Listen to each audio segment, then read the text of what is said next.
नमस्कार, हमारा उत्तर प्रदेश देख रहे हैं आप और मैं हूं आपके साथ गौरव राजेंद्र। बुलेटिन की शुरुआत करते हैं। 14वीं हॉकी इंडिया कांग्रेस की पूर्व संध्या पर संवाद कार्यक्रम का आयोजन किया गया। आपको बता दें कि जिसमें सीएम योगी आदित्यनाथ ने भी शिरकत की। इस दौरान सीएम योगी ने संबोधित भी किया। क्या कुछ कहा, ये आपको सुनवाते हैं। अध्यक्ष हॉकी इंडिया श्री दिलीप तिर्की जी, महासचिव श्री भोलानाथ सिंह जी और उत्तर प्रदेश के खेल निदेशक श्री आरपी सिंह जी, देश के अलग अलग राज्यों से आए थे हॉकी इंडिया से जुड़े हुए आप सभी सम्मानित सदस्यगण, मैं आप सबका सबसे पहले देश की आबादी के सबसे बड़े राज्य उत्तर प्रदेश की राजधानी लखनऊ में हृदय से आपका स्वागत करता हूं, आपका अभिनंदन करता हूं। हॉकी हमारा राष्ट्रीय खेल है और इसलिए हर भारतीय के मन में एक आत्मीयता का भाव हॉकी के प्रति है और वही सम्मान का भाव हॉकी के प्रति अपना कैरियर को बनाने वाले खिलाड़ियों और हॉकी के प्रति समर्पित भाव के साथ कार्य करने वाले आप सभी हॉकी इंडिया के पदाधिकारियों के प्रति भी वही भाव है। उत्तर प्रदेश आप लोगों के लिए महत्वपूर्ण इसलिए भी है क्योंकि ये भारतीय हॉकी टीम की सबसे पुरबड़ा स्थली रही है। मेजर ध्यानचंद, जिनके नेतृत्व में 3 ओलंपिक के gold medal Bharat hockey team ने जीते थे, इसी उत्तर प्रदेश से उनका जन्म हुआ था। और जैसा कि हमारे खेल मंत्री बता रहे थे कि भारत माता के उस महान सपूत के प्रति कृतज्ञता ज्ञापित करने के लिए हम प्रदेश के अपना पहला स्पोर्ट्स यूनिवर्सिटी जो बना रहे हैं वो मेजर ध्यानचंद के ही नाम पर बना रहे हैं। दूसरा, केडी सिंह बाबू भारतीय हॉकी टीम के ही सिपाही थे और उनके नाम पर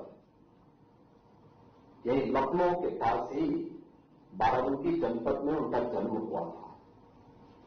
एक अच्छे रियासत परिवार था, रॉयल फैमिली थी, वहां उनका जन्म हुआ था। लेकिन समय के अंतराल में पीढ़ियां जब आगे बढ़ती गई, पारिवारिक बंटवारा होता गया, लोग वहां से पलायन करते गए। एक स्थिति ऐसी आई जब वहां के उनके पैतृक आवास को न्यायालय ने नीलाम करने की कार्रवाई प्रारंभ की तो मुझे उस पर रोक लगानी पड़ी। मैंने कहा नहीं, यहां केडी सिंह बाबू का स्मारक बनेगा और उस पूरी प्रॉपर्टी को गवर्नमेंट ने उसकी धनराशि उपलब्ध करवा के कहा कि नहीं, केडी सिंह बाबू की कोई संपत्ति नीलाम नहीं होगी बल्कि उनका भव्य स्मारक और म्यूजियम हम बनाएंगे। और आज हम उस कार्रवाई को बाराबंकी में आगे बढ़ाने का काम कर रहे हैं। अनेक हॉकी के सितारे हम यूपी में दिए हैं और इसलिए हॉकी इंडिया की ये 14वीं कांग्रेस उत्तर प्रदेश की दृष्टि से बहुत महत्वपूर्ण है। हर खिलाड़ी से हमें गौरव की अनुभूति होती है और यूपी का हो या जेएनके का हो, हरियाणा हो या पंजाब या तमिलनाडु, कर्नाटक, केरल या असम, कहीं का भी हो, पहला भारतीय है और देश के लिए खेलता है। एक खिलाड़ी देश के लिए खेलता है और इसीलिए जब टोक्यो ओलंपिक हुआ था तो उस समय टीम का सम्मान करने की बात आई। मैंने कहा कि देखो, आपको यूपी के खिलाड़ियों को अतिरिक्त जो देना है वो दीजिए, लेकिन सम्मान करेंगे तो हम पूरे देश के खिलाड़ियों का करेंगे। और पूरी टीम को मैंने यहां पे इकाना स्टेडियम में बुलाया था और उनका सम्मान किया था, उन्हें धनराशि भी दी थी और उनको हर प्रकार की सुविधाएं दी थी। ऐसे पैरालंपिक में भी उन खिलाड़ियों को मेरठ में हमने बुलाया। आप आश्चर्य करेंगे कि हम लोगों ने यूपी के अंदर अब तक 500 से भी खिलाड़ियों को हम लोग जिन्होंने ओलंपिक में, कॉमनवेल्थ में एशियाड में या विश्व चैंपियनशिप में अच्छा स्थान प्राप्त किया। ऐसे 500 खिलाड़ियों को अब तक मैं सरकारी नौकरी दे चुका हूं। मैंने तो कहा है टोक्यो ओलंपिक भारतीय हॉकी टीम के सदस्य थे और मेडल हमारी टीम ने प्राप्त किया था। हमने उन्हें डिप्टी एसपी का पद दिया। ऐसे ही हमने उत्तर प्रदेश के अंदर खिलाड़ी अभी राजकुमार पाल को भी डिप्टी एसपी का पद देने की बात की घोषणा की है। अभी मैं एक दिन भारतीय हॉकी टीम को पूरी टीम को हम बुलाने जा रहे हैं, उसका सम्मान करेंगे और साथ साथ इन दोनों दो खिलाड़ी यूपी से हैं, लेकिन पूरी भारतीय टीम को भी हम बुलाएंगे, भारत की पूरी टीम को भी हम बुलाएंगे, क्योंकि देश के लिए खेल रहा है, उसका पूरा समर्पण देश के लिए है। तो हमारी भी कुछ जिम्मेदारी बनती है उसके प्रति कि हम भी उसके लिए कार्य करें। और मैं चाहूंगा कि हॉकी इंडिया तय करे कैसे इस कार्यक्रम को हमें आगे बढ़ाना है। हमारे खेल निदेशक स्वयं हॉकी के अच्छे खिलाड़ी रहे हैं और उनकी रुचि भी है। हम लोगों ने पूर्व खिलाड़ियों को जिन जो वहां से खेल से संन्यास ले चुके हैं, लेकिन उनको कोच के रूप में रखने के लिए भी आबद्ध करने के लिए कहा है, जिससे हमारी कार्रवाई चल रही है। खेल विभाग में अन्य सुविधाओं को बढ़ाने के लिए भी कहा गया है। इसके अलावा यूपी के अंदर हमारे पास लगभग 57,000 से अधिक ग्राम पंचायतें हैं। हर ग्राम पंचायत में खेल का मैदान बनाने की कार्रवाई चल रही है। खेल का मैदान हो, लोग खेले कूदे, कुछ तो स्वस्थ रहेगा। नहीं तो स्मार्टफोन और ये तो बिल्कुल ही पूरी पीढ़ी को और ड्रग आदि मादक द्रव्यों ने पूरी पीढ़ी को खराब किया है। हमें इन दोनों से बचा करके खेल के प्रति उसे आकर्षित करना होगा। आदरणीय प्रधानमंत्री जी की प्रेरणा से अब देश के अंदर एक नई खेल संस्कृति प्रारंभ हुई है।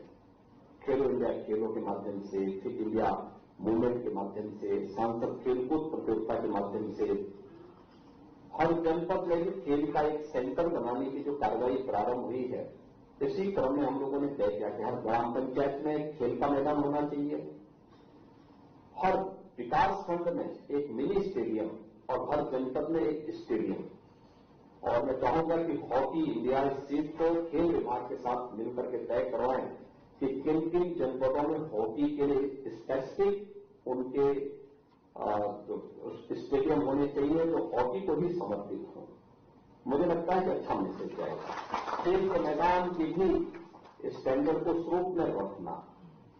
हम लोगों ने ग्राम पंचायतों में युवक मंगल दल और महिला मंगल दल अब तक 65,000 से अधिक ऐसे युवक मंगल दल और महिला मंगल दल को स्पोर्ट्स किट वितरित किए हैं।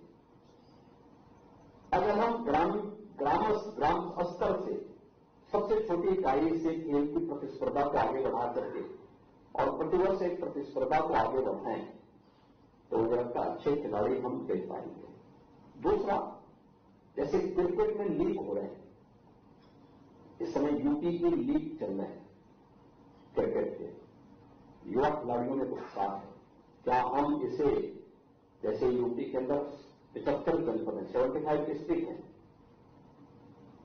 18 हमारे डिविजनल हेडक्वार्टर है, ऐसे क्या हम 825 हमारे ब्लॉक्स हैं, 350 हमारे पास तहसील है, क्या ब्लॉक, तहसील, जिला, कमिश्नरी हेडक्वार्टर और फिर रीजनल स्तर पर और स्टेट स्तर पर क्या हम इस प्रकार की हॉकी लीग को आगे बढ़ाने का काम कर सकते हैं। नए नए खिलाड़ी पैदा होंगे, अच्छे खिलाड़ी पैदा होंगे, लोगों के मन में खेल के प्रति जागरूकता पैदा होगी और वो स्वयं को स्वस्थ रहेगा ही देश को स्वस्थ कर देगा,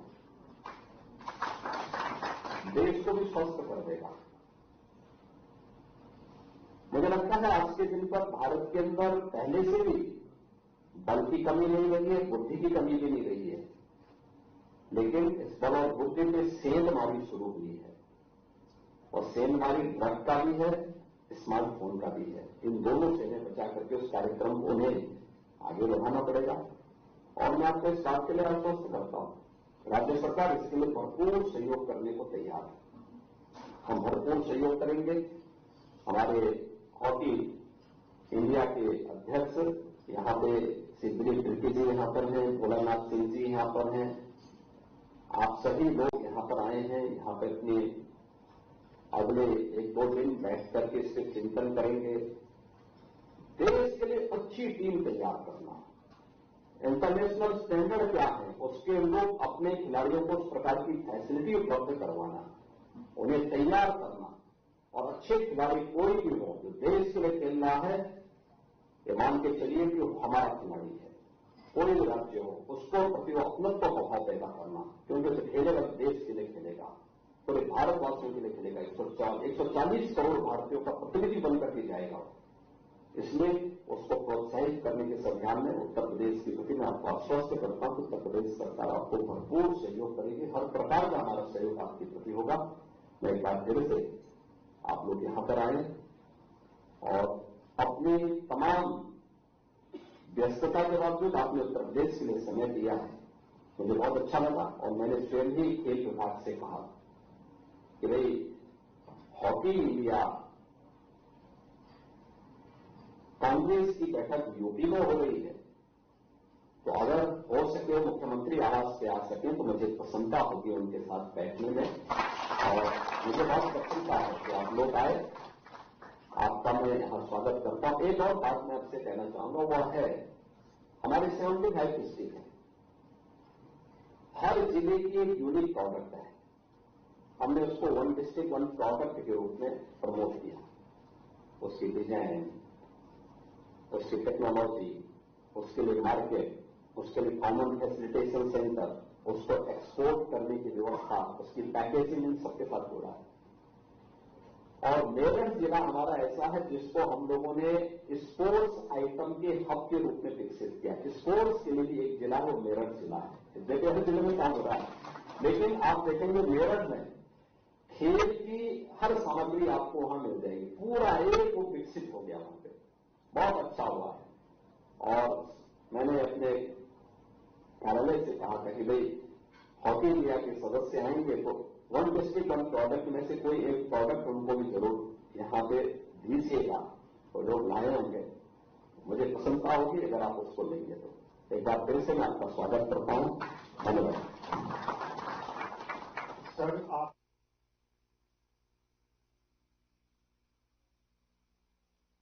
आपके आशीर्वाद करके अगर आप थोड़ा समय और निकाल लें तो सबसे पहले उधर प्रधानमंत्री नरेंद्र मोदी ने उत्तर प्रदेश को एक और वंदे भारत एक्सप्रेस ट्रेन की सौगात दी है। आपको बता दें कि पीएम मोदी ने मेरठ सिटी से लखनऊ चारबाग के लिए वंदे भारत एक्सप्रेस का शुभारंभ किया। इस मौके पर पीएम मोदी ने कहा कि उत्तर से दक्षिण तक देश की विकास यात्रा में एक और अध्याय जुड़ रहा है।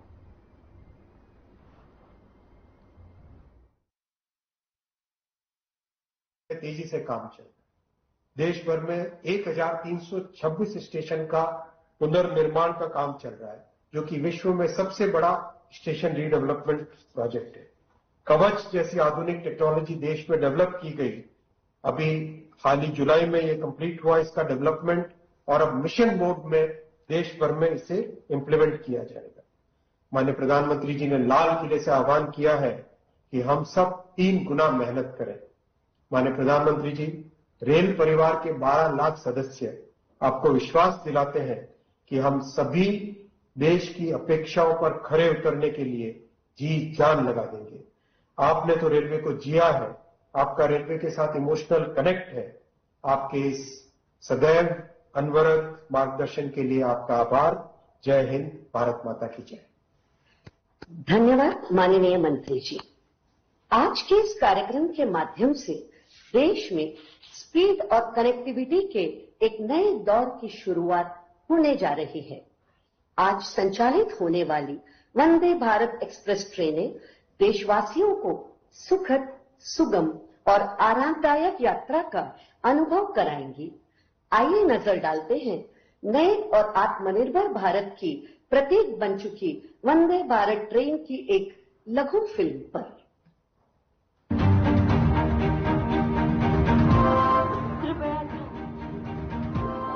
कृपया ध्यान दीजिए, वंदे भारत एक्सप्रेस कुछ ही समय में आ रही है। वंदे भारत ट्रेन यानी आत्मनिर्भर और विकसित होते भारत की पहचान। वंदे भारत ट्रेन यानी तेज और आरामदायक सफर का माध्यम। प्रधानमंत्री श्री नरेंद्र मोदी जी के नेतृत्व में भारत आज तेज गति से आत्मनिर्भर बनने की दिशा में अग्रसर है। आधुनिक होते भारत की इस पहचान को सशक्त कर रही है स्वदेशी तकनीक एवं विश्व स्तरीय सुविधाओं से युक्त वंदे भारत एक्सप्रेस ट्रेन। वंदे भारत में गति भी है, वंदे भारत में आधुनिकता भी है और वंदे भारत में आत्मनिर्भर भारत का गर्व भी है। दुनिया में भारत की प्रगति और आधुनिकता की मिसाल बन चुकी वंदे भारत एक्सप्रेस को पहली बार 15 फरवरी 2019 को नई दिल्ली से वाराणसी के बीच चलाया गया था। देखते ही देखते इस ट्रेन की लोकप्रियता और मांग बढ़ती गई और देश भर में संचालित वंदे भारत ट्रेनों की संख्या 51 तक पहुंच गई। इसी क्रम को आगे बढ़ाते हुए माननीय प्रधानमंत्री जी आज एक साथ 3 नई वंदे भारत एक्सप्रेस ट्रेनों को हरी झंडी दिखाने जा रहे हैं। उत्तर प्रदेश, तमिलनाडु और कर्नाटक राज्यों में चलने वाली ये वंदे भारत ट्रेनें मेरठ सिटी को राजधानी लखनऊ से, टेम्पल सिटी मदुरई को आईटी सिटी बेंगलुरु से और चेन्नई को नागरकोविल से जोड़ेंगी। वंदे भारत ट्रेनें वर्ल्ड क्लास सुविधाओं से लैस है। आरामदायक सीट, बेहतर लाइटिंग, जीपीएस आधारित पैसेंजर इंफॉर्मेशन सिस्टम, प्रत्येक सीट के नीचे चार्जिंग पॉइंट, स्वचालित दरवाजे, इमरजेंसी टॉक बैक यूनिट जैसी सुविधाएं इस ट्रेन में हैं। दिव्यांगजनों के लिए वंदे भारत ट्रेन में ब्रेल लिपि से युक्त सीट हैंडल और टच फ्री टॉयलेट जैसी सुविधाएं भी उपलब्ध कराई गई हैं। इसके साथ ही अब उत्तर प्रदेश में संचालित होने वाली वंदे भारत ट्रेनों की संख्या 10, कर्नाटक में 9 और तमिलनाडु में 8 हो जाएगी। अब इन राज्यों के निवासियों को न केवल तेज, सुगम और अधिक आरामदायक यात्रा का अनुभव मिलेगा, बल्कि पर्यटन एवं आर्थिक सामाजिक गतिविधियां बढ़ेंगी। साथ ही व्यापारियों, छात्रों और पर्यटकों को विशेष लाभ होगा। वर्तमान में देश के 24 राज्यों एवं केंद्र शासित प्रदेशों में इन ट्रेनों का संचालन हो रहा है, जो 280 से अधिक जिलों को कवर कर रही है। देशवासियों के बीच अत्यधिक लोकप्रिय वंदे भारत ट्रेनें 35,000 से अधिक ट्रिप लगा चुकी हैं और इनमें अब तक 3 करोड़ से अधिक यात्री सफर कर चुके हैं। उच्च गति, उन्नत सुरक्षा मानक और विश्व स्तरीय सेवा की मिसाल make in India Vande Bharat ट्रेनें आज बन चुकी हैं नए भारत के नए जोश, नए उत्साह और नई उमंग की प्रतीक।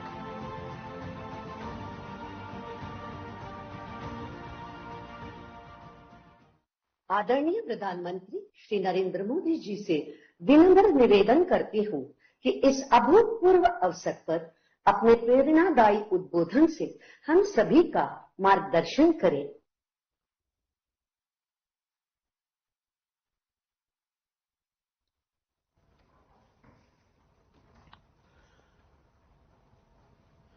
केंद्र सरकार में मेरे साथी मंत्री अश्विनी वैष्णव जी, उत्तर प्रदेश के राज्यपाल आनंदीबेन पटेल, तमिलनाडु के गवर्नर आर.एन. रवि, कर्नाटक के गवर्नर थावरचंद गहलोत, यूपी के मुख्यमंत्री योगी आदित्यनाथ, केंद्रीय मंत्रिमंडल के मेरे अन्य साथी, राज्यों के डिप्टी सीएम, मंत्रीगण, सांसदगण, देश के अलग अलग हिस्सों से जुड़े अन्य जनप्रतिनिधिगण, देवी और सज्जनों, आज उत्तर से दक्षिण तक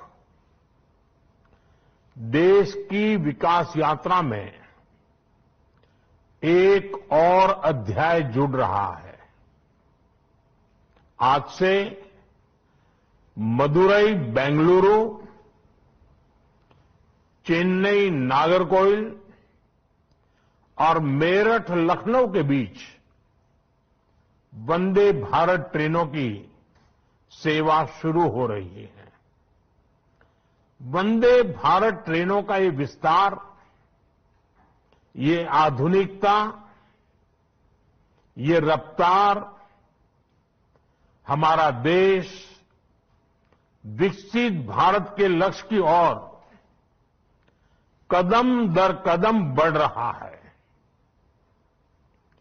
आज जो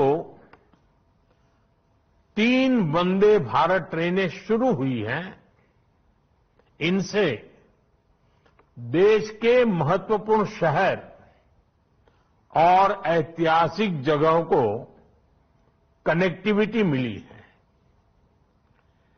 टेम्पल सिटी मदुरई अब आईटी सिटी बेंगलुरु से वंदे भारत के द्वारा सीधे जुड़ गया है। त्योहारों या वीकेंड पर मदुरई और बेंगलुरु के बीच आवाजाही के लिए वंदे भारत ट्रेन द्वारा काफी सुविधा होगी।